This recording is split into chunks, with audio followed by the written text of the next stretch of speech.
ढेंकानाल जिला कामाख्यानगर ठारे ढेंकानाल जिलार नवनिर्वाचित 3 विधायक और सांसद को स्वागत संबर्धना देइछंती अंचलर विभिन्न संगठन और व्यक्तिविशेष। एही संबर्धना सभा सर्वपुरातन अनुष्ठान कल्पना क्लब परिसर रे अनुष्ठित होइथिला।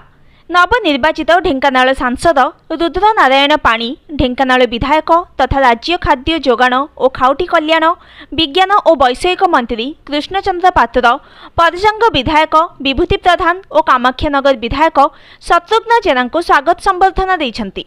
कामाख्यानगर उपखंडर विभिन्न संगठन और बहु व्यक्तिविशेष, कल्पना क्लब तरफरू एवं कामाख्यानगर सांबादिक संघ, बणिक संघ, मिलित दुर्गापूजा कमिटी सहित उपखंडर बहु संगठन मिलित भावरे तांको पुष्पगुच्छ उत्तरीय दे संबर्धना करथिले।